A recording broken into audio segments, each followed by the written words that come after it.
You're listening to The Jay Barker Show on Tide 100.9 in Tuscaloosa.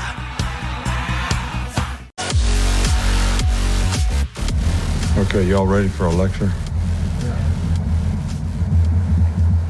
Talk about the importance of nothing. You get up every day, you're entitled to nothing. Nobody owes you nothing. You could have talent, but if you don't have discipline and you don't execute, you don't focus, what do you get? Nothing. If you're complacent and not paying attention to detail, what does that get you? Nothing. So nothing is acceptable but your best. So we need to be, everything is determined by what you do and you trying to be your best so that you can build on positive performance so that, and that's the only thing, there should be nothing else, right, but that, for everybody. So that's what we have to stay focused on. That's what we need to do.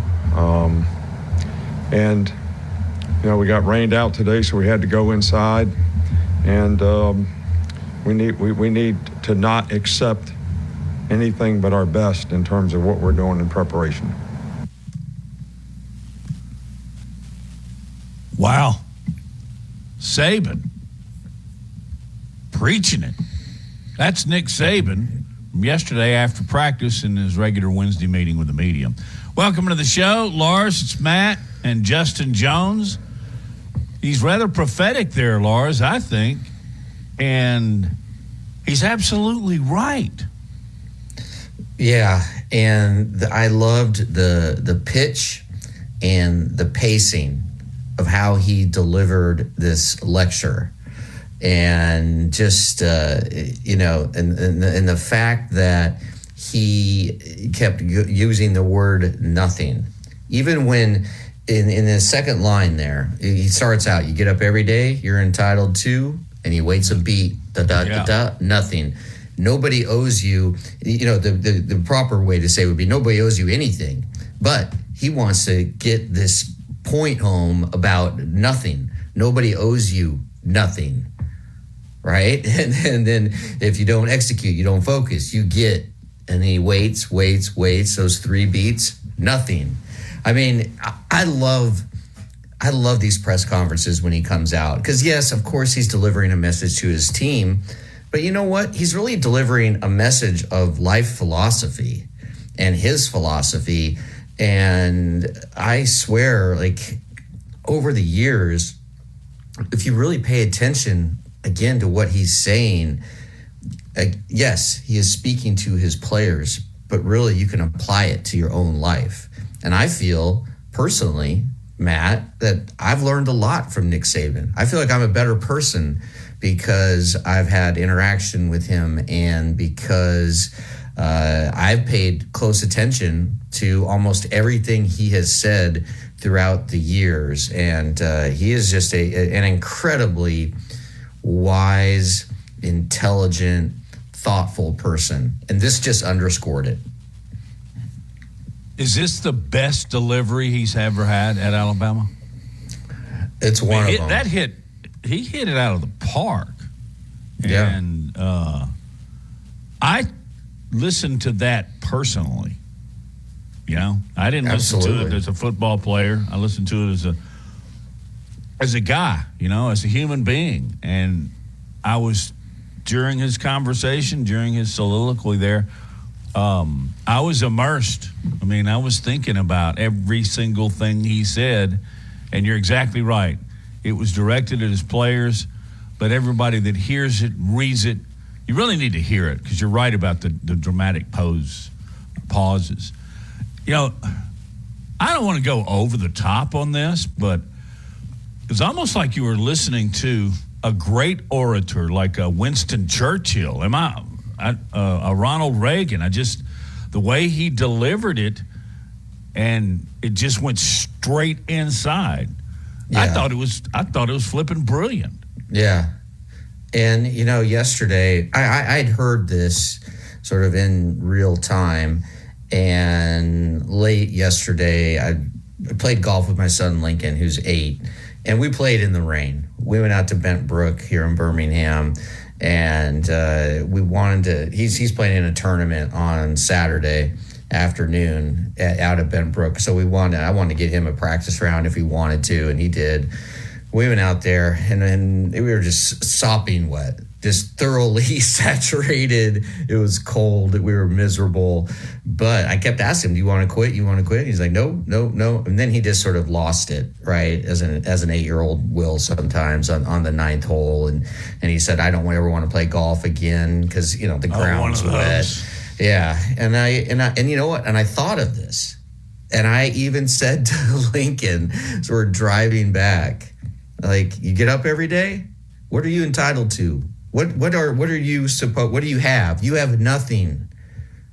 And I gave him a mini version of what Nick Saban said. You gave him your version. Yeah, and by the time we got home, he was just like, Daddy, I want it. I want to play so bad.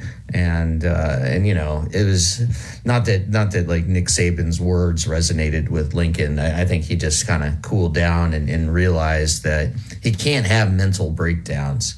And Nick Saban talks about mental toughness all the time. And that I swear I find myself often when I'm talking, especially to Lincoln, really all my kids, sometimes channeling like Nick Saban and what I've heard Nick Saban say over the years.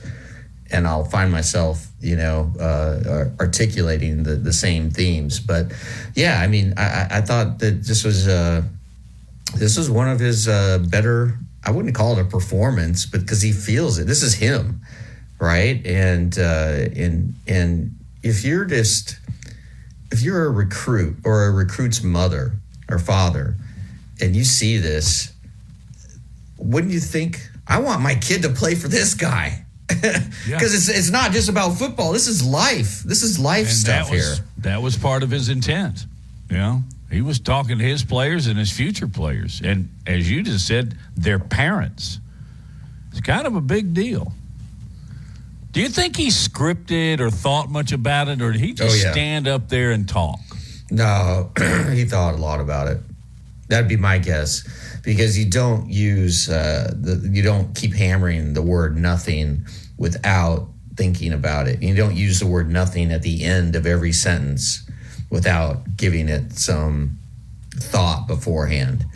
I don't know if he wrote everything down. I doubt it, but he always has a little note card that he takes into a press conference with like 1, 2, or maybe sometimes 3 sort of topics or themes that he wants to hit. And, he may have already said this once in the day to his players. So it's already been rehearsed. And then to amplify the importance to his players, he articulated it to the media. And I thought it was terrific.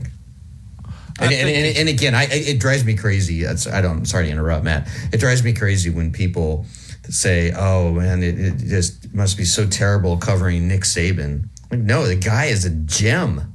He's quotable. He's cocky. Yeah, he's sound. Can you think about what it'd be like covering Bill Belichick? The guy says nothing. It would be hell. Yeah. No, I don't think that would be fun at all. I think Saban's like a lot of us, Lars, that will occasionally speak to groups, as you and I have. You may not write everything down, but you go over it in your head several times before you get introduced. And that's exactly what I think Saban did. You and I agree on that. What do you think prompted him to give this little speech? I don't know. Well, I do know. All the things we just talked about. Moms, dads, kids, current players. I just wonder coaches. if there was something that he saw at practice that bothered him. Maybe a lack of effort. A player a lack of focus. How about entitled?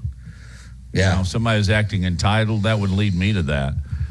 And who knows, it might be NIL related, These kids are getting a lot of money. Maybe they're getting a little high-horsed. And so he felt like he needed to bring them down to their level. And if that didn't do it, might as well just walk away. Yeah. Lars, I want to really, really thank you for something from the bottom of my heart. And that's not leading the show with Atlanta, because I just don't know if I can talk about it. Oh, man, hey, how I hate Bryce Harper. Not done yet. Not done yet. No, not at all. You got to keep the faith. No, I tell that to my Nebraska. Going today. I tell it to my Nebraska people all the time. Keep the faith. Keep the faith. As hard as it is. We got another game. We got Spencer Strider on the hill, and we're going to knock it out of the park. All you got to do is win 2 games, man. That's it. And games. if you win today, you go back home. So, I mean, this is not an insurmountable challenge. When's first pitch? You know what? I'll have to look that up. I'm sorry. Game. I've got a ball game tonight, too. So, does anybody ever record games and watch them back? I guess people still do that. All right. When we get back, Mark Himes had a great article this morning about Deion. Man, Deion will say anything, and you'll hear about it on the other side of the break. You're listening to Big Noon Sports, presented by Haley Sansing, Union Home Mortgage.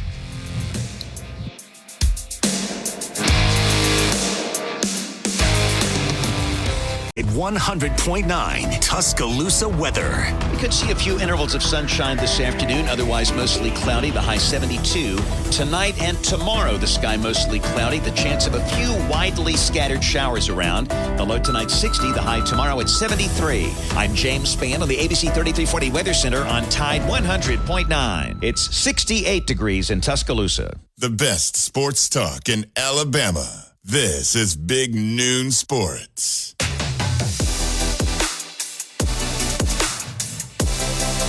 The Atlanta Braves and Philadelphia Phillies will play at 7:07 first pitch. And the Phillies lead that best-of-5 series 2-1. Dodgers got swept by the Diamondbacks. We'll talk a little baseball in a minute, but first let's bring in our next guest from AL.com, Mark Heim. Mark, how are things down in the Bay City? How are you? Gentlemen, and I use that term loosely, how are you guys? Well done. Well, absolutely. Things are going great, and you have a couple of articles. Do we still call them that, or are they online pieces? I don't know. I'm being silly. Articles, posts, tomato, whatever. Yeah. Anyway, one involves Deion Sanders, and he just, evidently, Mark, he does not like 8 o'clock kickoffs. Yeah, so we talked about this a little bit earlier today. First of all, this isn't breaking news. Like, he knew this was going to happen. This was not like someone threw this up on the schedule at the last minute. So I think part of it, I'm beginning to wonder if there's a method behind his madness. If he goes on this rant, maybe people know that he's playing at 8 o'clock on a Friday, as opposed to guys that may just stumble upon that channel surfing. You know what I mean? Like, maybe he wanted people to know that he's playing on Friday, so he just goes out and vents about it so that people will know he's playing on Friday. Only because, I mean, he's known for weeks, but yeah, I don't know. And then he kind of took a little veiled shot at the conference, which is ironic considering how well they're playing as a whole right now. But he certainly, anytime he talks, he makes headlines, that's for sure. We were talking to Tim Brando the other day, and Tim told us that he thinks the number one story in college football thus far this year is Deion Sanders in Colorado. Do you agree with that? And just what is your overall assessment of Deion Sanders? Well, it'd be hard to argue Tim's point. I mean, there's no question that Deion turns or moves the needle, regardless of how you feel about him. Right? You either love him, hate him, or love to hate him. So he's a hell of a coach. There's no question. I love the story. It played out really well for both sides because he started out like gangbusters, and everybody's like, see, the guy knows what he's doing. And then the haters got their chance to stand up and cheer because he got smacked in the mouth, right? The only thing I don't like about the Deion Sanders story, and it has nothing to do with Deion as much as it it's almost giving approval to the idea of getting rid of everybody on your team and hitting the reset button through the transfer portal. That is the only thing I don't like about it. It's just one of those things that it's here, it's not going anywhere. But man, the next person to go into a new job and say, everybody get out, we're bringing a whole bunch of other guys in, will just point to, it works, these are the rules, look what Dion did. You know what I mean? But clearly he can coach. He's there have been a number of stories that have come out about the way he's recruited kids one-on-one. He has a great relationship with the kids, has a great relationship with the parents. I mean, as much as we talk about the hat and the glasses, it's been reported that he makes them take their hats off indoors. So I think part of what you see is prime time, and then part of what we don't get to see is a little bit more of Coach Deion Sanders. You wrote another post, article, whatever we're going to call it, today on Saturday's eclipse, and I guess you really are a very versatile penman. Let's go. Sure, let's go with that. Versatile, I like that. I mean, versatile generally means a good thing, but yeah, I did point some people in the right direction there, I think. What'd you tell them? There's one coming, and don't stare at it, and don't use sunglasses, and don't use binoculars or telescopes. That there's a certain type of eyewear or hardware to use when viewing an eclipse. That's the extent of my knowledge. I don't know if I'm going to be looking at it. I'm going to be watching football. I don't know about you guys. An eclipse doesn't necessarily excite me as much as it does other folks, but. Yeah, don't look, just like you were told when you were a kid, man, don't stare directly at it for too long. Permanent eye damage. There's my PSA for the day. So you're saying the eclipse doesn't eclipse your love of college football? Sorry, that was just too easy. Low-hanging fruit. Yeah, let me write that down. Actually, that's my kind of humor. I'm smiling. Okay, we haven't talked to you for a little while. Your assessment of what transpired Saturday in College Station, and then give us your thoughts on homecoming game and the 11 a.m. kickoff against Arkansas. Yeah, so obviously a huge win for Alabama in College Station. But I think you have to kind of put that in perspective when you talk about, granted, it's the 12th man, it's a tough place to play, but it was also an unranked Texas A&M team. So if we're talking about a huge win in terms of that, I mean, how often do we do that when we talk about Alabama? With that said, I think anybody, supporters and even critics of Alabama to this point, have to agree that this team is getting better. I will still stand by things I've said in the last couple of weeks. Was this team's going to have to fight and earn everything that it's going to achieve, right? They're going to have to overcome their own mistakes and blunders because they're clearly not cleaning that stuff up. So the bad continues to be bad, but the stuff that was supposed to be good, if that makes sense, is getting better, right? So Jalen Milroe clearly getting more comfortable. I think Tommy Rees and that offense is starting, and we talked about it in the past, guys, right? Instead of trying to put that square peg in a round hole, I think they're trying to maybe change that offense a little bit to suit his strengths as opposed to the other way around. Jermaine Burton had a huge game, obviously. And the fact that they couldn't run the ball, which is something we figured that might have been the one thing we got right about that game. We knew it was going to be tough against that Texas A&M front seven. The fact that they couldn't run the ball and still went out there and put out points through the air. I mean, a couple of weeks ago, we probably would have said they would have lost by 3 or 4 touchdowns, right, based on the way Jalen Milroe was playing. So this team is playing better. Is it playing good? By Alabama standards, probably not, but it's playing good enough. So I'm using very specific wording there. As far as the defense, and we've been saying this, the one thing we've got, this defense is playing championship caliber ball right now. And so it's going to keep them in a lot of games as that offense continues to improve. And it's crazy, as critical as we've been of this Alabama team up until this point, me included, or me specifically, they have everything in front of them. The world is their oyster if they keep continuing to improve and do the things they need to do. It's crazy. Mark Keim from AL.com is our guest on Big Noon Sports. Mark, how thin is the ice with Jimbo Fisher, and what do you think so far of the experiment with Bobby Petrino? Yeah, so, I think we talked about this also. the one thing the college football world can all agree on is our hatred of Jimbo Fisher. Or hatred might be a strong word, but our excitement at the idea of him, falling off a cliff here. I don't know if you can blame it on quarterback injury, because at this point, I think everybody was pretty pleased, right? The offense was clicking. You were starting to see that Texas A&M offense that everybody was hoping to see with Jimbo and Bobby Petrino and the whole thing. But when they run into Alabama, now he can't win the big game. He's never going to be able to beat Saban. How many times are we going to give him a shot at this before we make a change? And so the narrative changed quickly, right? I know Aeneas Smith made some comments, which, I continue to be baffled at guys that talk before games, because it doesn't help you. It only helps the other team. And, some of the guys at Alabama have responded in kind, not only after, but as we're learning during the game. Terrion Arnold was one of them that was kind of talking smack during the game. And then obviously he made some comments on social media after. It's not as bad as it's been, but if that's your best defense of Jimbo Fisher, is it time to move on? I would think so. Do you guys agree or disagree? I would agree. Yeah. I would agree. But where's he going to go? Yeah. Oh, well, Ranch? if anything's been proven, they always get another shot, right? Some lesser school will certainly. I guess the bigger question, or the better question, is if they got rid of, and this is what we always talk about with replacing coaches, right? It's always like, oh, get rid of that guy. But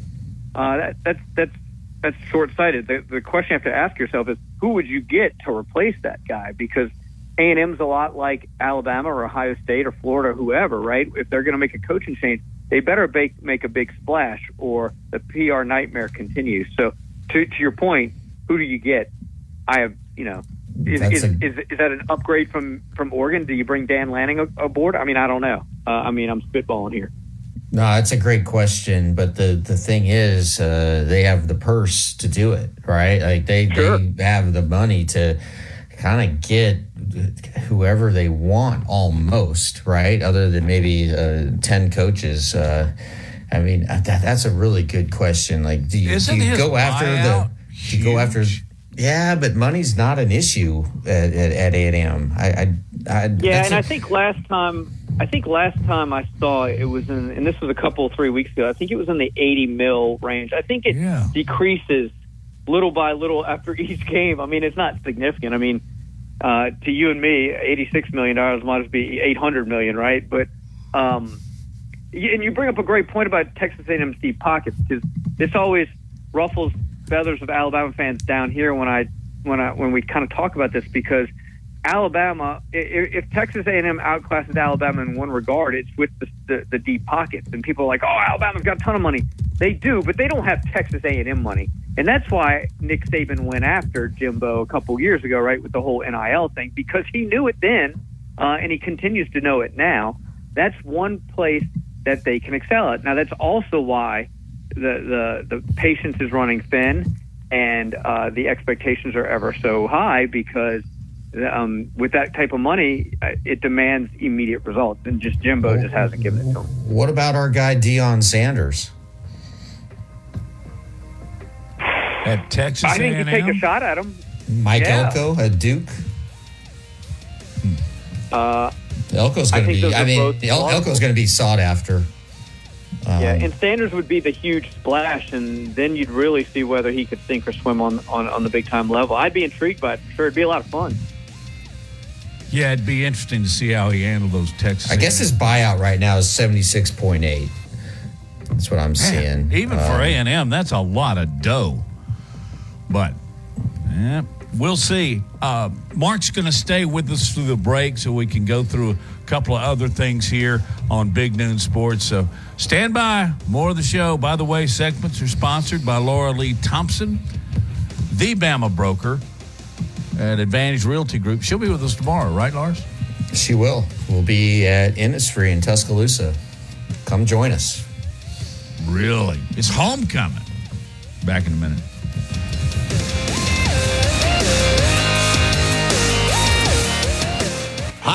Down to the plains. Sports. This is Alabama's most in-depth analysis on the SEC. This is Big Noon Sports. We have a fantastic contest going on. Tide 100.9. Go to the app, type in the code. This hour is 401, and who knows, maybe you're going to homecoming with $30,000. All right, guys, I want both of you guys to huddle up with me on this. Have either of you ever consciously gone back to a school you attended for the specific purpose of homecoming? Mark, you're first. So reunions don't necessarily count at a different location, but actually go back to school, like the physical. Go back to the football game, or they have some that are basketball games. But have you ever gone back to your school to celebrate homecoming at a game? You know what? I'm not sure anybody's ever asked me that. I had to think about it. I don't think I ever have, to be honest with you. I've done like high school reunions, but those don't count. But no, I've never been to a homecoming game with the sole purpose of being, man, I'm an alum, I'm going back, let's go. No, never happened. Lars, do you ever go to St. Olaf? Yeah. Not only have I not been back for homecoming, I have not been back since I graduated. So, yeah. No. So how about you? No, I think I've gone back for homecoming, but I had a microphone in my hand. You know, I was covering the game, so I didn't go back there to celebrate with my fraternity brothers or the alums.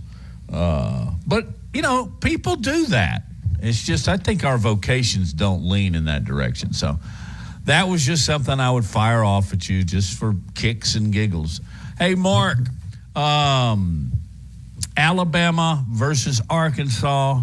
Everybody's predicting this to probably be a 2 to 3 touchdown difference. What are your thoughts? Yeah, it's kind of hard to argue that point. Like I said, this Alabama defense has just been really good. And KJ Jefferson, who I like, and I think you see the glimpses of brilliance there. That offense, I just don't think they can protect him against this front seven. I think they've given up like 12 sacks or something, and they're not running the ball well at all. I think this Alabama defense is going to feast on Arkansas. Now, to be fair, Alabama's running game was non-existent last week also, but I think that had a lot more to do with Texas A&M front seven. I don't think they're going to see quite that stout a defense this weekend in Tuscaloosa against Arkansas. So I feel like Alabama's probably going to take care of business here. I think what we need to be watching is the week-to-week growth of Jalen Milroe, his ability to make the right read, do so in a timely manner, know when to tuck it and run, know when to kind of squeeze it in there. I saw some crazy stats, though, I'll throw at you guys. Alabama's like 16-0 against Arkansas under Saban. And to your homecoming point, they've won 19 straight homecomings, although the general rule is you just can't lose homecoming, period. But they're also 25 or 26, something like 26-0 in games in games scheduled to kick off at 11:30 or earlier. That's all under Saban. So, I mean, I'm not a mathematician, but that sounds like pretty good numbers. Yeah. Yes, those sound very, very good. You know, one of the most surprising things to me last week was Jermaine Burton could not be covered. Yeah. And I did not see that one coming. How about you? And just your thoughts on Jermaine Burton?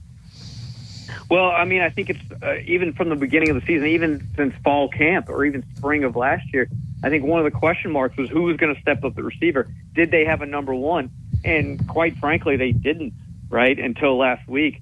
And I think a lot of that has to do with, you know, these guys getting reps together and Milroe getting out there and feeling comfortable. I mean, it's pretty clear he's got his number one guy now. It's much needed. I hope, though, I guess my concern if you're an Alabama fan is does he become a one-option type quarterback where all he's doing is looking for Burton? We're going to need a little more sample size here to see if Burton is going to be the next great receiver at Alabama or if this was just one of those matchups that they took advantage of. But it was an unbelievable performance by him. And, man, it takes you back to the Jalen Waddle, Devontae Smith, Julio Jones, you know, name your favorite receiver days. I mean, it was crazy. How good is A&M's front seven? Best Alabama will face? Yeah, if you look at the remaining schedule, it certainly would appear so, right? Clearly, Arkansas's defense isn't up to the task, and I'm not sure I could say the words LSU and defense in the same sentence right now, because man, they are terrible. But yeah, I would think so.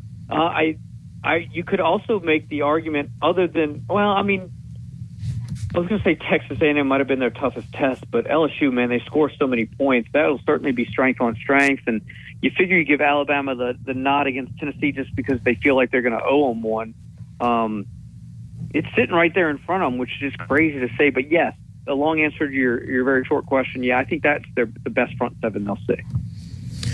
When you look at Alabama's schedule moving forward, does it seem pretty manageable to you? I mean, this Alabama team is so interesting to me because it's unlike any other since after Nick Saban's first year, and you don't really know what you're going to get every week, right? South Florida was a struggle, but so we don't really know, and I think it actually makes it kind of for guys like us more fun to cover. But just your thoughts on when you look at the schedule now as opposed to when you looked at it at the beginning of the year, just your analysis of it. Well, I certainly, if you're an Alabama fan, you feel better about it now than you did on September 16th when you played South Florida, because now at that point you're going through the schedule going L. No, I mean, it's the Tennessee LSU run right there. I think there's a bye week. I don't have it in front of me. I think there's a bye week in between, which certainly helps. I think that's daunting. Kentucky, I mean that's certainly not a gimme. What I find interesting, so if they can clear that Tennessee LSU hurdle after Arkansas, assuming they win homecoming, of course, I think it's clear sailing, which would just be unbelievable. But to your point, I do think the schedule's set up nicely for them based on what type of team this was coming into the season, right? Clearly, this team needed reps. They needed time to gel, and they still need time. The interesting hypothetical is if you would have swapped Texas in Chattanooga and had Chattanooga on September 9th and had Texas at the end of the year in November, whatever that is, the 15th, 16th, 18th, whatever it is. How different is that Texas game? Right? Is that a game that they win if you play that game at the end because we've seen that marked improvement? So I think they've gotten a steady diet of tough tests in certain areas. Like you play Ole Miss, they throw the ball around. All right, you shut them down. Okay, now you know your defense is legit, right? And so then you get a small taste of a tough front seven against Texas A&M. All right, now you know you can throw the ball. Now, can this team put it all together for the end of the season? It's kind of looking like they might be able to pull this off. Let's talk a little bit about Auburn, LSU. This has been a fantastic series. It really has. Since the seismograph to do you all remember watching Jamie Howard painfully throw 6 interceptions? 3 were pick sixes. What do you expect? Is I kind of think LSU is going to hand it to them. Yeah, so our little prop bet during our show this week was, would Auburn go pass for over 100 yards in the game? Because they have yet to do it in a game all season, which is just mind-boggling considering the way how offensive-minded or college football has become. I think they will. I mean, because LSU's defense is terrible. I mean, like the three of us that go out there and might be able to get a touchdown. That's how bad. Like it's that bad. But they just can't. I mean, Auburn just hasn't been able to throw the ball. I just don't know if Auburn has enough offensive answers, even against that really bad defense at LSU, to keep up with Jaden Daniels in that offense. That offense is really good. I mean, they're explosive. Jaden Daniels, I think, is like second in the nation in total offense. I'm with you. I think LSU gets this done. I'd be impressed and surprised and excited if Auburn could get it done. I just don't think they can. One more for you real quick. I am so excited about this Oregon-Washington game. Do you think this decides who wins the Heisman Trophy? Bo Nix against Michael Penix Jr.? I think there's some kid over at USC that might have a say in that, but I think it will go a long way. The question is, does the Pac-12 eat its own, or does someone survive it to get to the college football playoff? That's what I'm most interested in. But yes, I mean, it's hard not to cheer for Bo Nix in that one, though. And I feel like Michael Penix is like 40 years old and been there forever. Who do you like in that game? I'm going to go Oregon, but I got to be honest, Washington's D might have some answers. Yeah. Yeah, we're both rooting for Oregon, too, for Bo. Yeah, but Oregon can play a little D, too. I'm just looking forward to watching it. All right, Mark, tell everybody, we mentioned that you often write for AL.com, but you have other ventures as well in writing and broadcasting. As we go out, tell everyone where they can hear and listen and read you.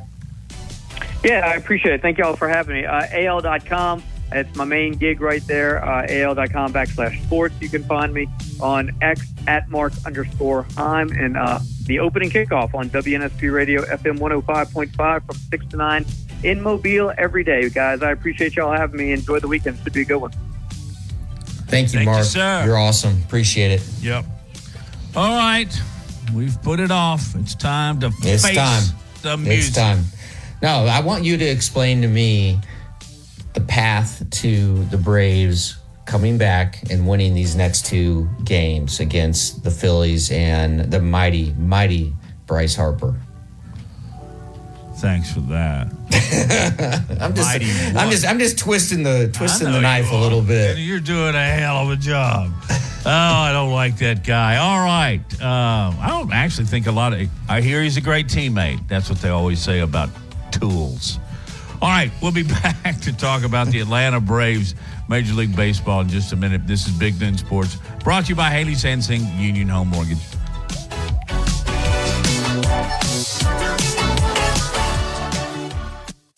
Coming up next on The Stingray Show.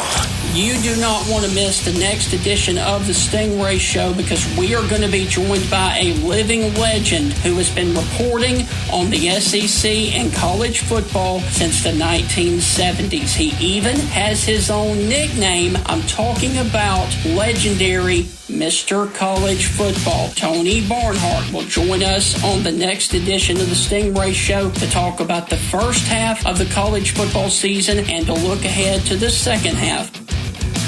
Tune into The Stingray Show, Thursday night from 8 to 9 p.m. on Tide 100.9. Tide 100.9 Tuscaloosa weather. We could see a few intervals of sunshine this afternoon, otherwise mostly cloudy, the high 72. Tonight and tomorrow, the sky mostly cloudy, the chance of a few widely scattered showers around. The low tonight 60, the high tomorrow at 73. I'm James Spann on the ABC 3340 Weather Center on Tide 100.9. It's 69 degrees in Tuscaloosa. From T-Town to the Plains, this is Alabama's most in-depth analysis on the SEC. This is Big Noon Sports.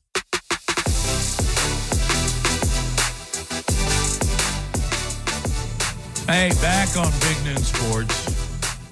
I'm really happy you guys were thinking about my misery last night if the Phillies just pounded the Braves once again. I say once again.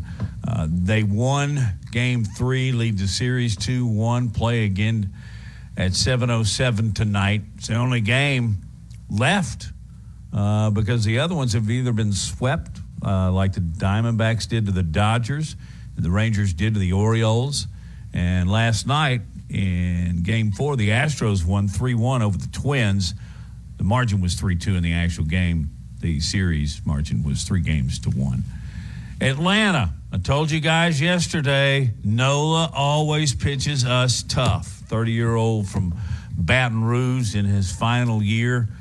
Man, he's going to light it up in postseason, and he's going to light it up at the bank, too. But a couple of things here. Bryce Elder couldn't get out of his own way, and he got lit in the first 3 innings. Relievers got lit up, too. It's a disturbing trend, and I'll get you guys' opinions on it. And then if you give me about an hour and a half, I want to talk to you about what I feel when it comes to Bryce Harper. Well, let's go to Justin first. Justin, I think you're even more of a baseball guy than I am, and I'm not a baseball guy at all. So keep up. I wouldn't say I keep up a little bit, but yeah, Justin, what did you think about yesterday's game? Yeah, well, if I am more of a baseball guy than you, Lars, it's only by a little bit. I don't keep up with it that much. I'm a Rays fan, so I was disappointed. Kind of like Matt is feeling right now, although not the same thing since you guys moved on. Either way, I watched the game. It's just heartbreaking. Castellanos, Brandon Marsh, Bryce Harper, basically just crushing the souls of Atlanta Braves fans. And I'm seeing a lot of stuff now about Arcia's comments, which seemingly fueled the Phillies. So is that a real thing or imagined? I mean, again, he said it in the sanctity of the clubhouse, but still, there were reporters around. They heard it. It gets back to Bryce Harper. Bryce Harper channels those comments of, him being mocked by the Braves shortstop and goes out and hits 2 home runs. I think even without those 2 home runs, the Phillies win that game. But, Matt, I'll ask you, do you think that, look, Tom Brady, who's somebody that I have studied for a long time and continuing to study, he absolutely would use any perceived slight, real or imagined, to motivate him.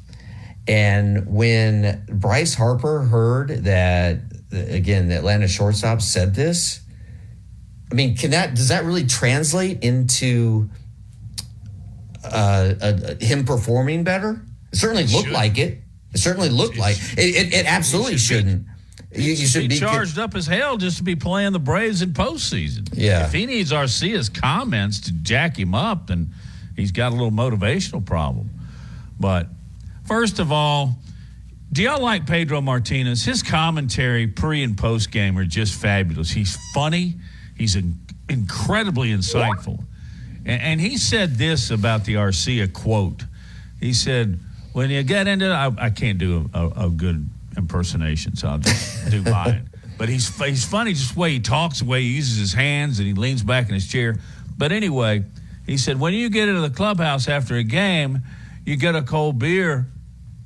You talk to the media first, then you get a cold beer, then you make sure everyone and every device, and then he actually holds his cell phone up on the air, should make sure all of these are off and gone. Then you can cut up the other team, do whatever you want to, pull a Sparky Lyle. I don't know if y'all know what that is. I'm not going to go into detail. But it has to be sanctity in the clubhouse, and you can't throw something like that around because in this day and age it's going to end up. But it's a shame that you can't do that anymore, because whoever let that out knew that it wasn't meant to be published. Yeah. But there were reporters around. There were reporters around. And if a reporter is in the clubhouse and a reporter hears something, the reporter is going to report it. It's their job. Certainly, the comment was newsworthy. And by the way, I've loved Pedro Martinez as a huge Yankees fan. When Pedro Martinez came out and said, "The Yankees are my daddy," I just thought, wow, that is like, that was one of the most, I don't even know what to think about that, but it was honest. Quote. It was honest. Use that quote all the time when they're in post game. They'll talk about, okay, who's your daddy today? And he's delightful in my opinion. Gonna do this real quick, guys, who is not delightful. And it's Bryce Harper. Nobody in Washington when he was with the Nats liked him, but they liked him enough because he helped them be a better team. And he goes to the Philadelphia Phillies, and he becomes an even bigger tool. And I've never been a fan for admiring your home run. I just kind of okay with it. I really don't like the bat flips. But if you hit it and you start towards first base and you flip your bat, it's just something that stay out of my front yard. Matt's going to have to get used to. But he stood in the batter's box, did not move. It's like he was viewing Mount Rushmore. Oh, what a thing of beauty. And I created it. And then finally, he ran the bases. And I think Major League Baseball may fine him. He did the throat slash. You know, that's not only unsportsmanlike, that's disgusting. And people do it all the time, and I don't like it at all. I think you already can tell by my delivery here. I'm just not a Bryce Harper fan. Remind me, guys, hasn't someone been suspended for doing that gesture? Maybe I'm wrong on that, but certainly fined in a different sport. I hate any action that is look at me, look at me, look at me. And I'm old school like you. But so, Matt, is there any chance first pitch that Bryce Harper sees is a 95-mile-an-hour fastball to his rib cage tonight? I think it should have happened in the ninth inning when the game was out of hand and he was at the plate. It's a perfect time to plunk him. I mean, I'm just curious. What's the rule? There's so many unwritten rules of baseball. But they've changed, Lars. You know, we've come, unfortunately, a long way since Drysdale and Gibson. And Nolan Ryan, God, I have a great story about somebody hitting a home run off Nolan Ryan. I'll share with you because I think we're getting ready to go to the break at the top of the hour.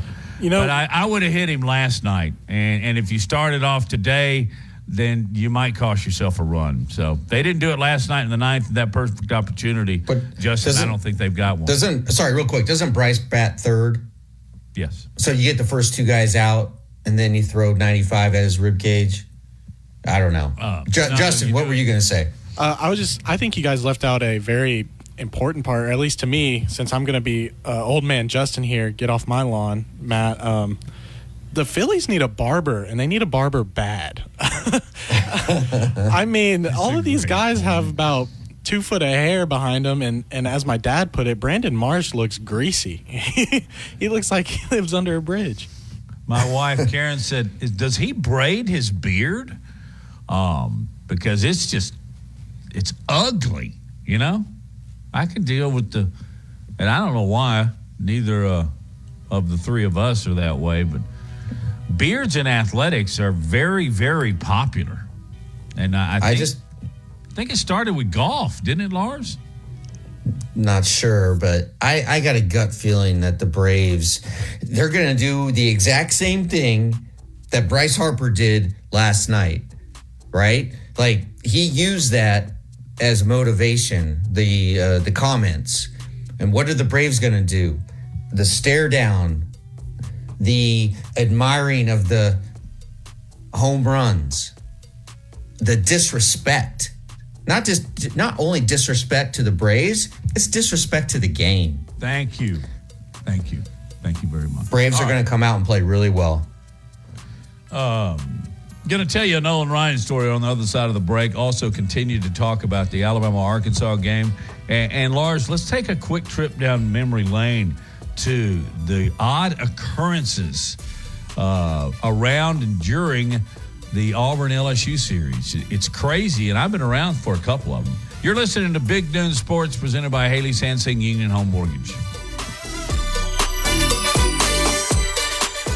Hey, Bama. It's the Tide 100.9 30K Workday Payday. Woo! Win cash every weekday 8 to 5. Here's this hour's cash code. 424. Again, that's 424. The code is 424. Enter that code now on the Tide 100.9 app. Click on the 30K Payday button and enter the code for a chance to win $30,000. More Big Noon Sports coming up.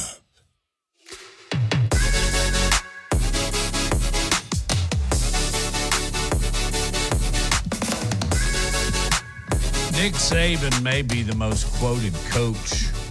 Golly, am I going way over the top in the history of college football? Deion's trying to catch him, but when he speaks, he's like the old E.F. Hutton ads. When he speaks, people listen. And I was surprised, I think with some other people as well, that he agreed to become a part of the McAfee show and appear weekly on Deeper Review.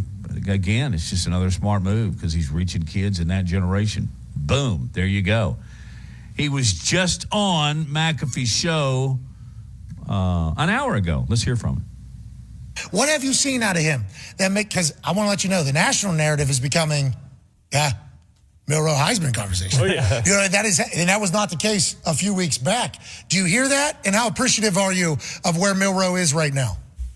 Well, I think his confidence, relationships, and understanding with his coaches of exactly what he needs to do, as a player has gone way up. And I think that is what has helped his performance. I mean, the guy's a talented guy. He can throw the ball accurately down the field. He's a really good athlete. He can extend plays. He can make plays with his feet. So this progression that we kind of needed for him to just play quarterback has been really, really exponentially improving week by week.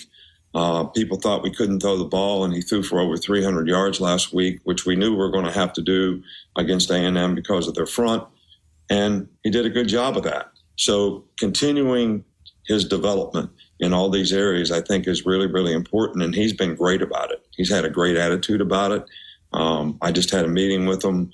I always meet with him at 11:30, on Thursday, and go through the week with him and go through the plan with him. And, he's well prepared and very sort of appreciative of, how he's developing the leadership with the other guys on the team. So all these things are real positives. Hell yeah. We love watching it. I'm enjoying going through this season with you guys. And remember, win by 45 this weekend, and we're all going to be disappointed. Uh-oh. Ladies and gentlemen, the head... That's great. I don't know if I'm going to soften on McAfee or not. Sometimes he's funny. Dude, he's really good. He's really good. I'm telling you, I just don't like his demeanor. He's very brash. But that's who he was when he was a punter with the Colts. Like I said, I didn't like him then either. I spent time around him.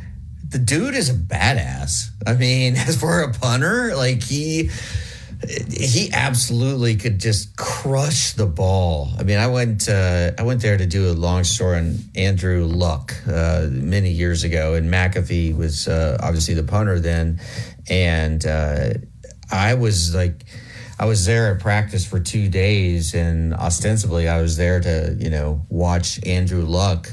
But then on the side field, there's McAfee and Adam Vinatieri kicking, and I couldn't keep my eye. Like, I wanted to watch McAfee and Vinatieri. Like, these are the two best in the game. And they would play all these weird games with one another. And McAfee would hit field goals, and Vinatieri would punt, and they would like stand at maybe the 40-yard line and punt and just try to hit the lower part of the goalpost. And anyway, I like Pat a lot, and I think his show is really good. And it's interesting to me that they can cuss. I don't understand how sort of ESPN gets around that and having them on, and I'm sure they're paying FCC fines, but clearly, we've talked about this. Nick Saban is reaching a younger demographic by agreeing to do that weekly segment on Thursdays at I think it's 1:05 Central Time, and I don't know if he's getting compensated or not. I wouldn't be surprised if he's not getting compensated, because he is. He probably is. But Justin, I'll go to you because you're a little bit younger than Matt and I. Don't you think young people are really paying attention to the Pat McAfee show? Oh, they definitely are. I know just in my friend group, which is 20-somethings, we all keep up with it.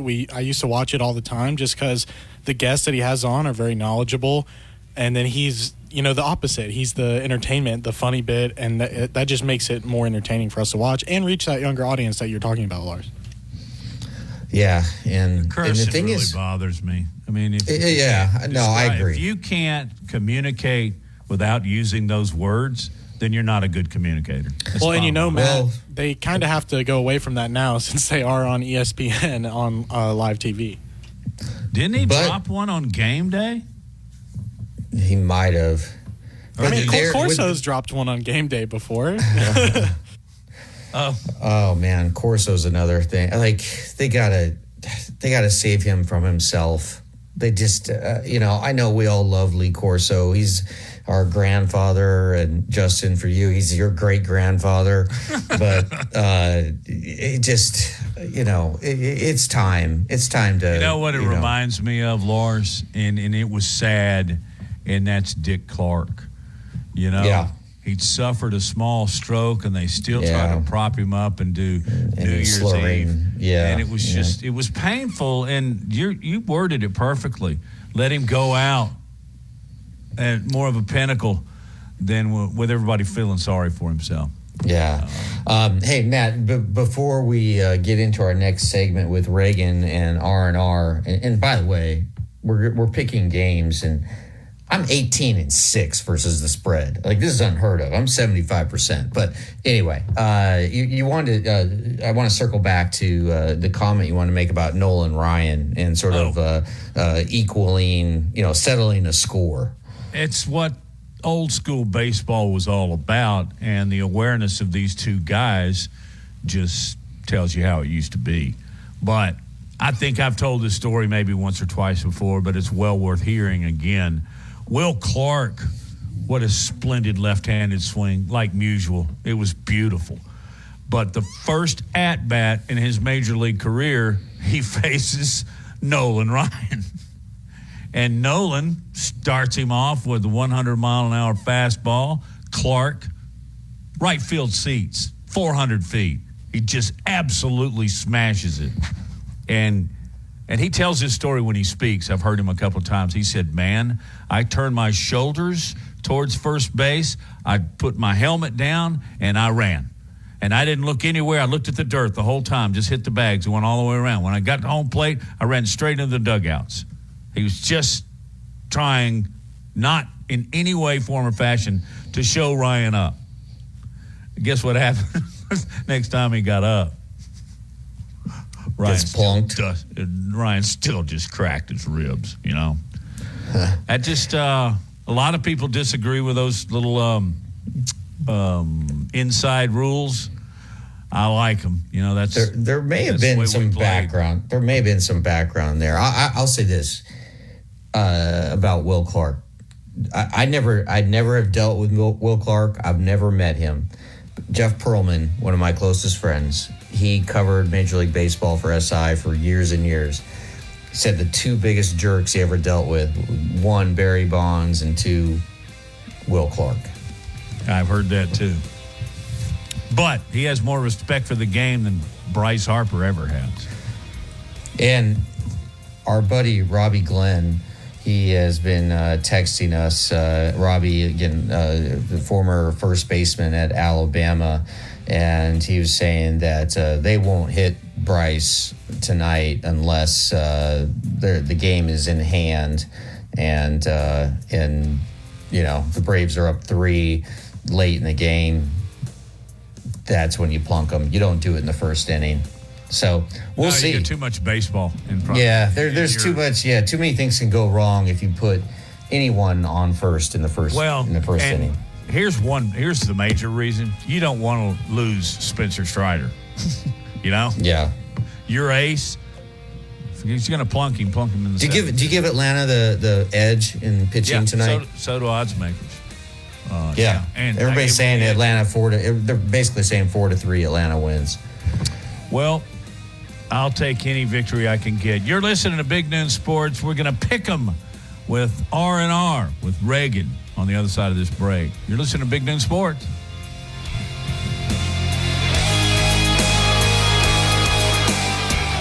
Tide 100.9 Tuscaloosa weather. We could see a few intervals of sunshine this afternoon, otherwise mostly cloudy, the high 72. Tonight and tomorrow, the sky mostly cloudy, the chance of a few widely scattered showers around. The low tonight 60, the high tomorrow at 73. I'm James Spann on the ABC 3340 Weather Center on Tide 100.9. It's 69 degrees in Tuscaloosa. This is the Big Noon Sports Network.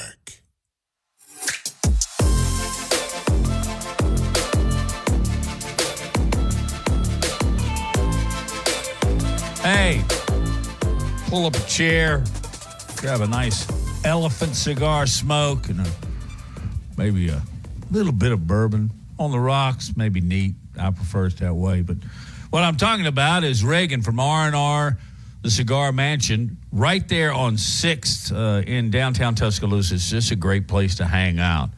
Pretty sure I'm going to be able to talk Lars into coming by Friday afternoon. So there we have it. After we do our gig at Innisfree, we'll come by and see you. Reagan, how you been? I've been great. It is such a nice temperature outside today. It is 69 degrees, one of my favorite temperatures because it's just so nice. But I've made my 69 joke. I got it out of my system. I'd like to have a super serious show today. No shenanigans. We're going to make these picks. So where's the fun in that? Yeah, put on your serious faces, okay? All right. No funny business. No funny business. No funny business at all. Especially given the fact that yours truly, against the spread, I'm 18-6. That's 75%. People should be listening to me. No. You went 2-2 last week. That is not true. Hold on. I'm checking the records here. You went 2-2 last week. Okay. I lost Texas. You had OU. Yep. I had Georgia. Matt had Georgia. You had Kentucky. You picked A&M. Lars, we all three picked Bama, and then all three of us picked the 49ers. So last week we all went 3-1. Yeah. So for the season, I'm 18-6, again 75%.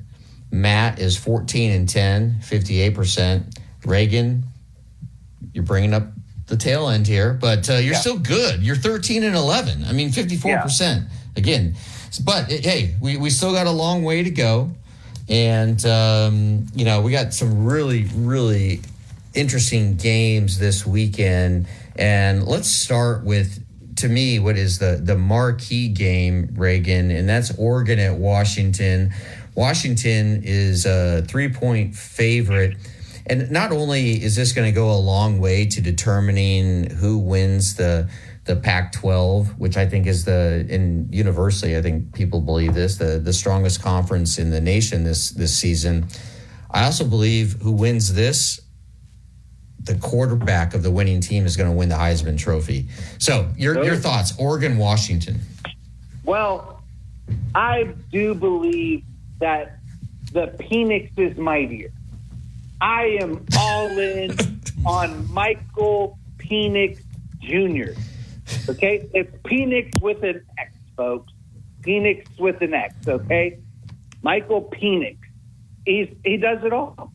Look, you can see pictures of me and Raina on my Instagram, on my Facebook, on my Twitter. Where are Bo Nix pictures with his child? We'll be asking this forever. Okay? But I can tell you for a fact that Michael Penix Jr. knows his dad because, he's a junior. And I believe that Washington will cover those 3 points. No problem. So you're saying Bo Nix is going to have Penix envy after this game? You guys are pushing McAfee territory here. Okay, sorry. Matt. Look.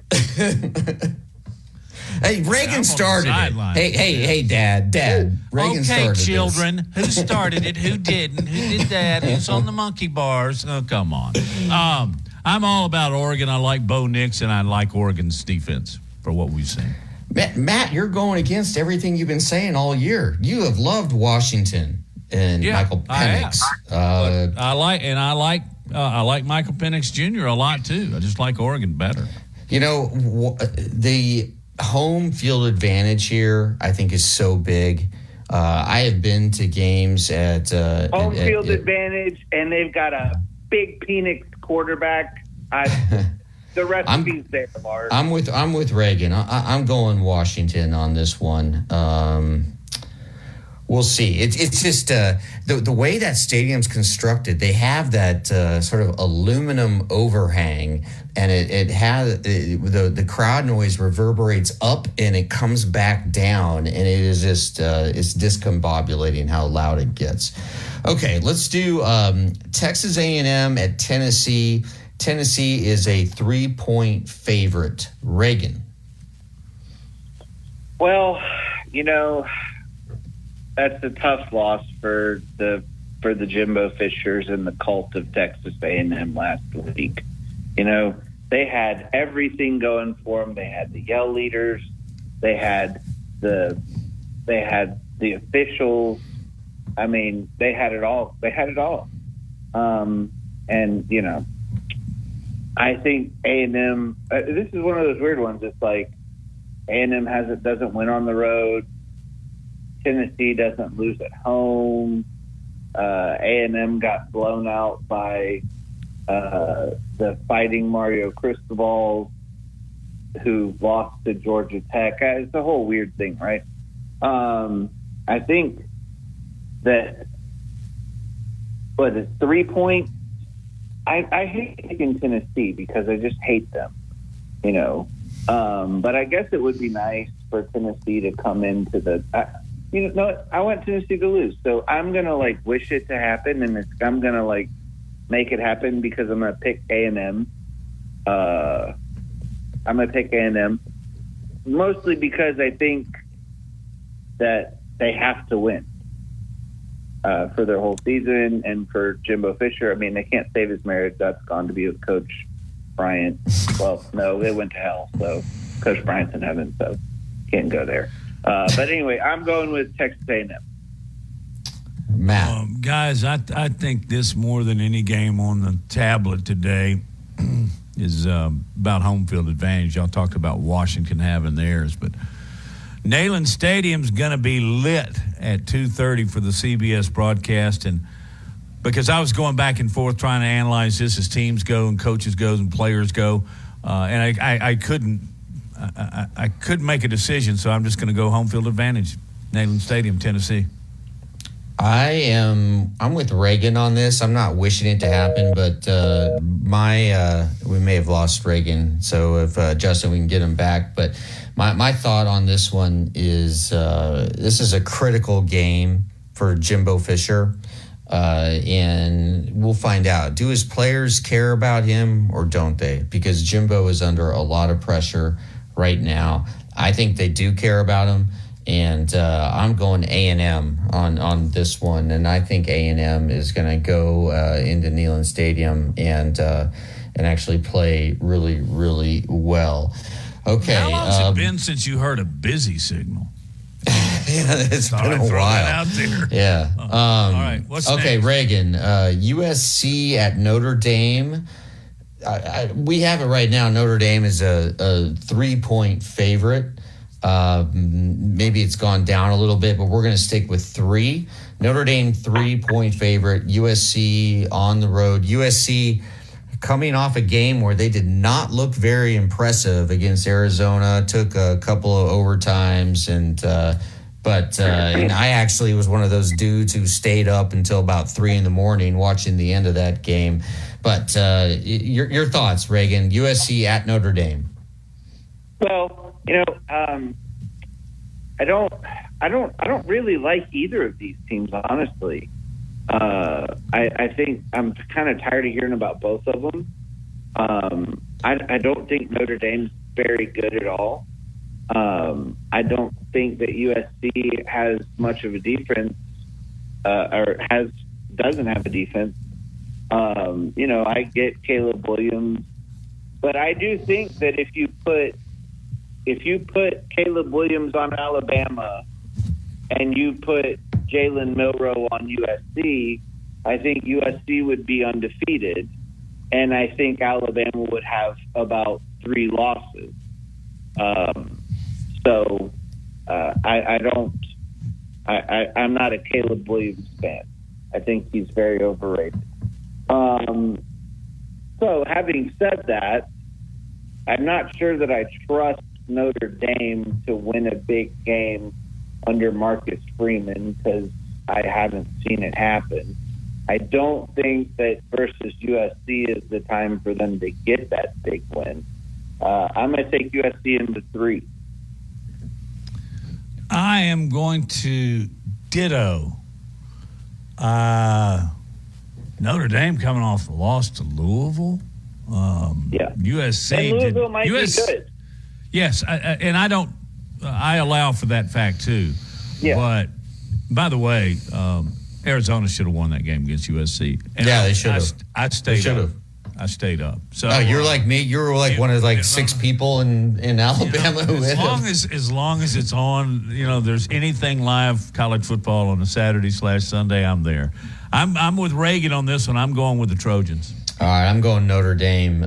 Sam Hartman's going to have a bounce back game, and I think the Fighting Irish are going to knock USC out of the national title race, and they're going to knock USC and knock Caleb Williams out of the Heisman Trophy race. And I believe, again, I'm taking Washington. I think Reagan's boy Penix is going to emerge out of this weekend as a clear-cut favorite to win the Heisman. All right, final game, of course, we got to do Arkansas at Alabama. The latest line I saw was Alabama 17.5 favorites. Reagan. Oh, no. Why don't you guys go first? What was the margin again, Lars? 17.5. Okay, Reagan, go last. Matt. I'm taking Bama. With that defense, Bama. That defense is Alabama's defense is just getting better and better and better. Getting a little healthier on that side. I think Alabama will reestablish the run, and the defense will account or set up at least one touchdown. There you go. I'm taking the Crimson Tide. I think that 0.5 is really important if it sticks at 17.5. I think KJ Jefferson is going to have a good day. So, I mean, you look at this, and can Arkansas score 14 points? I think they can. I think it's going to be 31-17 Alabama wins, but they don't cover. So I'm going to take Arkansas with the 17.5. Reagan. Ooh, coming on the Alabama show, betting against Alabama. I mean, sad to see, Lars. But there's no hey, I'm from Nebraska. I never bet against Nebraska, but I lose those games. Yeah, you know what? If we put a Nebraska game in our picks every week, this would be a drastically different case. But yes, you should never bet with emotion, right? Yeah. You know what they say. Bet with your heart, you lose your butt. Yeah. Yeah. I have no problem betting with my heart on this Alabama game. I don't. Look, Dan Enos is the offensive coordinator at Arkansas, and I know he hates himself. I mean, that man was literally replying to students via email. Like, what offensive coordinator in college football sends angry response emails to college kids? It's insane. Sam Hartman, you want to talk about, you know what? I'm not going to get us canceled this week by talking about Sam Pittman and his Thank you. Yeah. Everybody knows what I'm about to say. But I think Alabama wins 42-7. KJ Jefferson doesn't have a great day. The 42 is because of the DD of the defense of Alabama, and they're going to roll, and it's going to be a great day. And then we're going to roll into the Tennessee week with our Smoking Elephant cigars and get started to sell the whole mansion out for the Tennessee game because Alabama's going to beat Tennessee this year too. Yeah. Hey, Reagan, can you tell us a little bit about those new R&R Smoking Elephant cigars? I can't wait. I'm going to partake on Friday. Really? That's what I like. Now, Yes, there's a test. I'm not a huge cigar guy, but I'm coming to the mansion on Friday on the porch, and we've got our new 2023 official victory cigar for the Alabama-Tennessee game, and it's only available at R&R Cigars downtown on 6th Street, which is soon to get changed to Fitz Agency Way because the city of Tuscaloosa is dumb and changing the name of 6th Street. So come to R&R on 6th Street while you can before they change the name over because of stupidity. We'll be there, and we have your victory cigars ready to go. We'll see you tomorrow. All right, Reagan. Thanks, Reagan. Lay off Michael Thank you, Jr., guys. will you? All right, thank you. Appreciate it. Hey, I love Reagan. I've got... he brings levity. You get what you get with Reagan Starner. I mean, that's you better know it coming in. All right, Lars, I have some rather interesting numbers for you concerning betting lines, and it's probably going to hurt your feelings. That's coming up on Big Noon Sports. All I can say is 18-6, buddy. Yeah. 18-6. 75% against the spread. Everybody should follow me at Lars Anderson 71. I'm going to start making my predictions public to the world. The minute you do that, you know what's going to happen. We'll be back. I'll start losing. Exactly.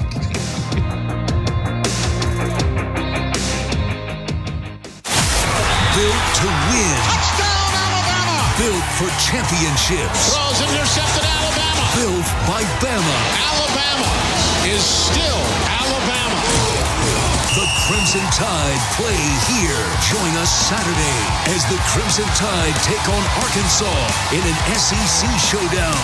Our coverage begins at 8 a.m.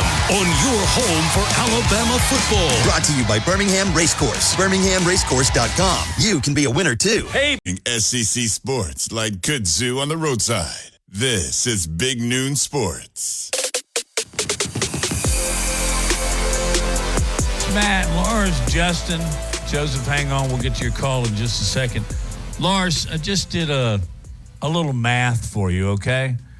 And by the way, you are kicking booty on picking against the spread. But, it's funny how that doesn't relate to cash. If you had placed $100 on every game we'd pick with Reagan, you would be plus 1140. You would be up $1,140. Now, don't start now. You'll just bomb.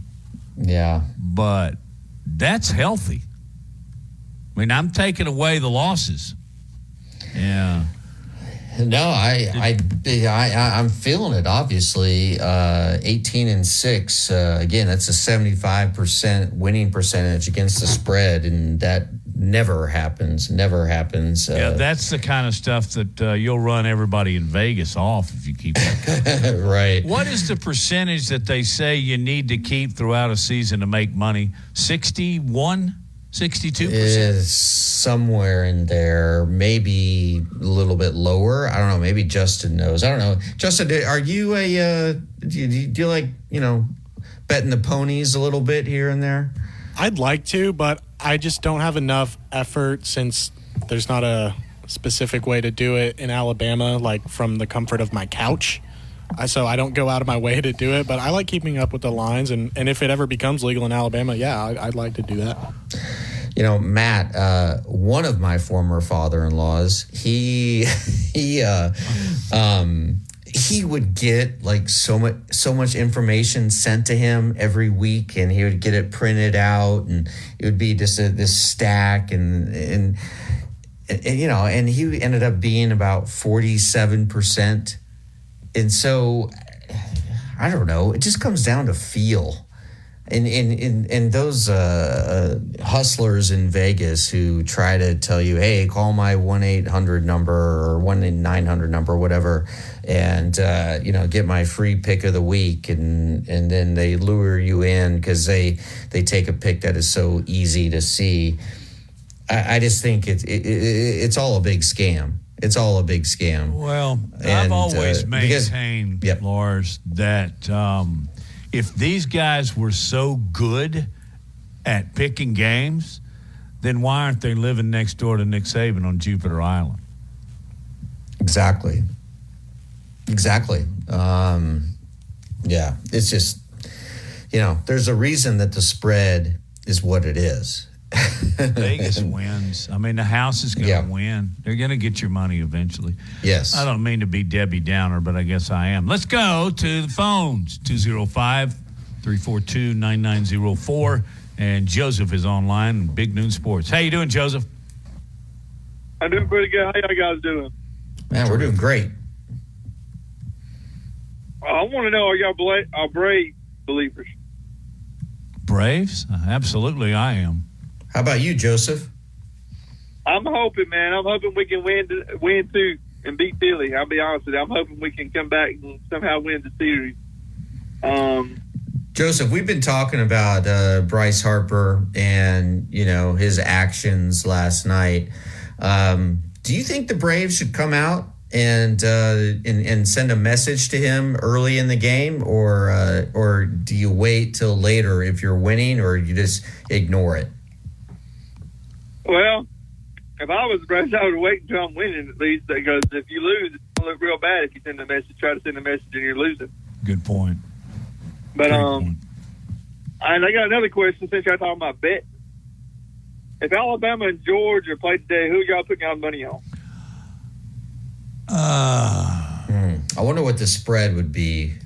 Probably Georgia 10. 10. Yes, I don't know, somewhere in there. I certainly would take Georgia to win. It just matters what the spread would be.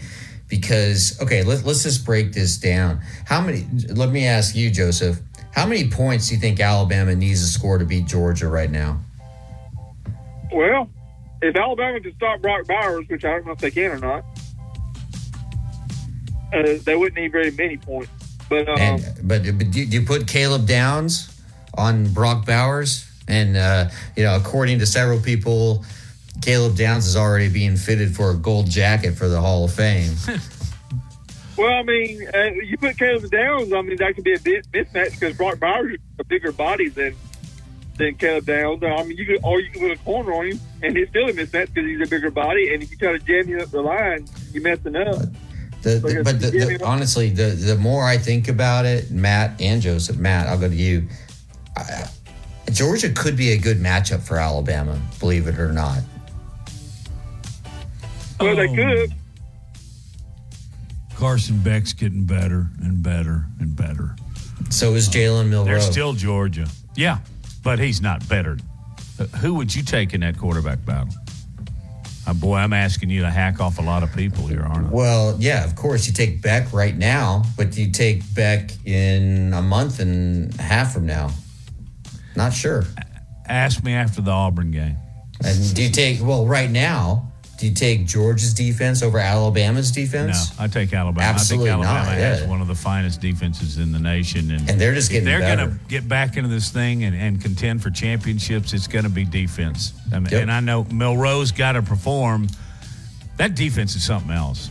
And we'll go into a greater dive on that tomorrow. These are great questions, though, Joseph. Thank you. Indeed. Joseph, hey, appreciate your call, your input, as always.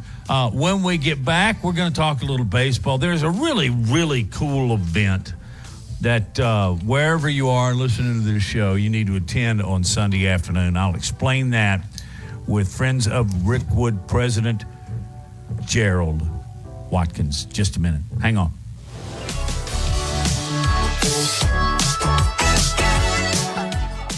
Best sports talk in Alabama. This is Big Noon Sports.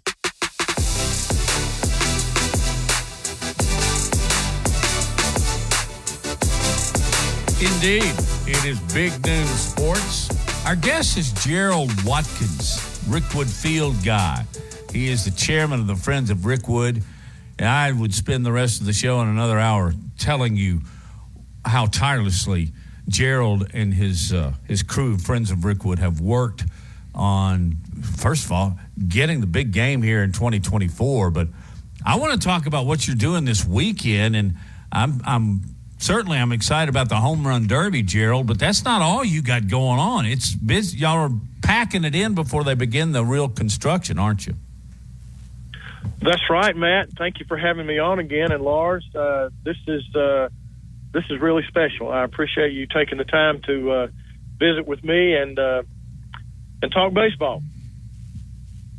So the home run derby is at 1. I just looked at that's this Sunday. I just looked at the weather. It's going to be overcast, no rain, about 60 degrees, which I think that's home run derby weather. Who all is going to participate? Well, we have 4 former big leaguers. The name most everyone's going to know is Ryan Klesko, who played a long time for the Braves and was a fan favorite when he was there. We also have Mike Cameron. Mike Cameron was a Birmingham Baron, is actually in the Birmingham Barons Hall of Fame. He played with the Mariners, played with the Reds, played with the Mets, and just a really good guy. And then we have a young man named Chris Carter, who just finished playing in the Mexican League. Chris is in his mid-30s. He is in prime shape, and I think he's going to lose a lot of baseballs come Sunday. With the Milwaukee Brewers in 2016, he led the league in home runs for 41, so he is a powerhouse. And then we have Dan Oberst, who is a member of the hugely popular Savannah Bananas. And Dan has never been in a traditional home run derby like this before, and he is really, really excited and just can't wait to get to Birmingham and participate. And we have, I believe, 6 other former major leaguers who are coming to add some color to the event. We have Andy Phillips, who played baseball at Alabama and with the Yankees. Good player. Favorite of mine. Matt Guerrero played for the Barons and several years in the big leagues with the Twins and the Dodgers. Charlie Moore, for the old timers in the audience, Charlie played 15 years with the Brewers, was a graduate of Minor High School in 1971, and Boy, just another player. guy. Yeah, could have played quarterback at Auburn, but he chose baseball. And then Ron Papa Jack Jackson, who was a hitting coach for the 2004 world champion Red Sox, and it pains me to talk about the Red Sox because I'm a Yankee fan, but Ron's become a good friend and supporter of Rick Wood. And then we have Pat Keedy, who played with the Angels and former Gardendale High School baseball coach. Let's see, I know I must be forgetting someone. But we have Chris Hammond is coming as well. So all those guys will be on hand to sign autographs and meet with the fans and talk baseball and just add some flavor and color to the event. Kurt Bloom, the announcer for the Barons, radio announcer, will be our play-by-play guide through the entire contest. So we're looking for a really big day. Hopefully have a lot of people here and just enjoy baseball. Gerald, it's so good to talk to you again, and I really enjoyed being out at Rickwood a couple months ago, and just what a special place. Is there any update you can give us on it was going to be called the Field of Dreams game, San Francisco Giants playing St. Louis Cardinals on June 20th, 2024. Is there a new name for it, and just have the renovations of Rickwood started? Well, there is a name for it. It's going to be called A Tribute to the Negro Leagues.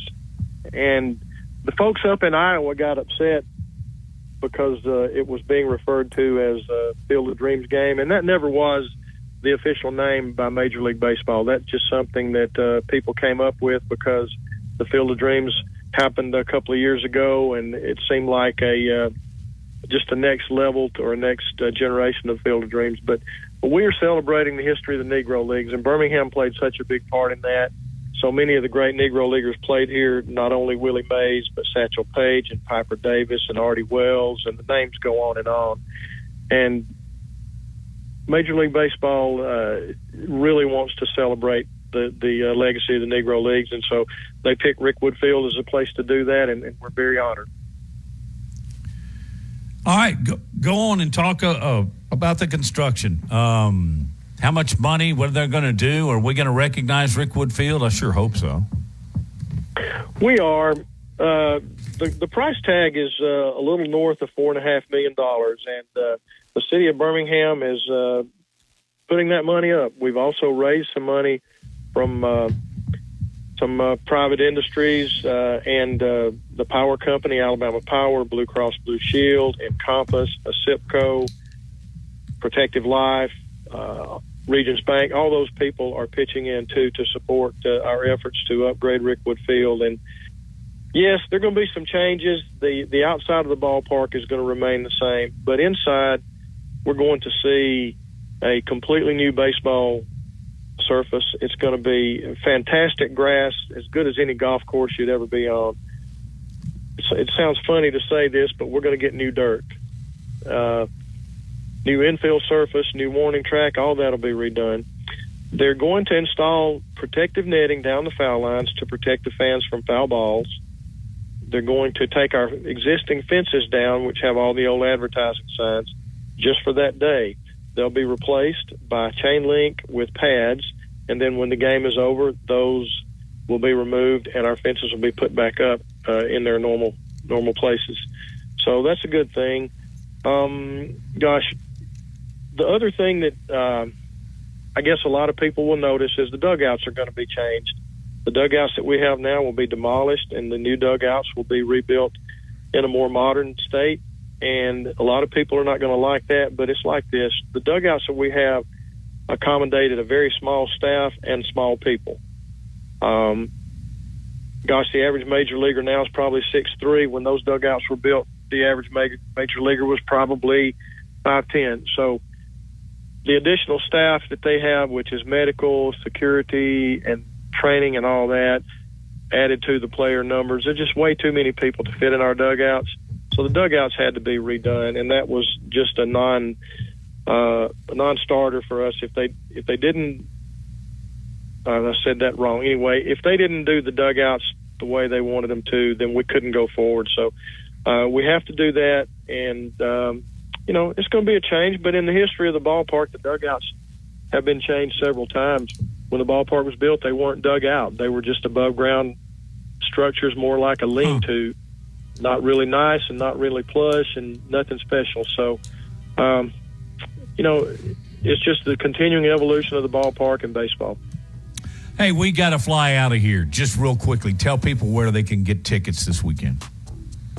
Well, are you flying to Birmingham to be at the Home Run Derby? No, I don't know. I meant we're flying out of our show. I know. Okay, you can get tickets online at rickwood.com, or you can show up at the ballpark and buy them at the gate. The tickets are $20 for adults, $10 for kids. The first 150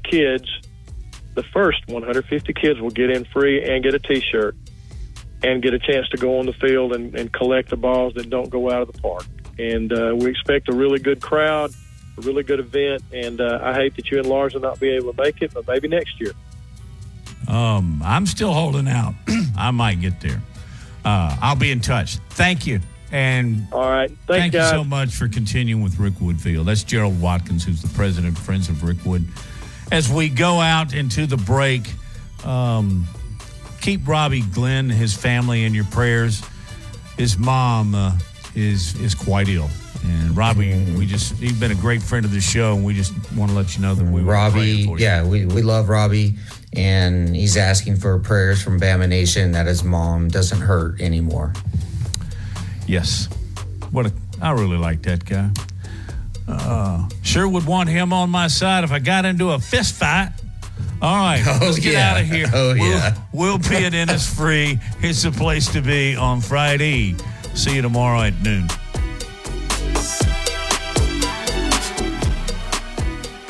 Hi, Barry Buckner here.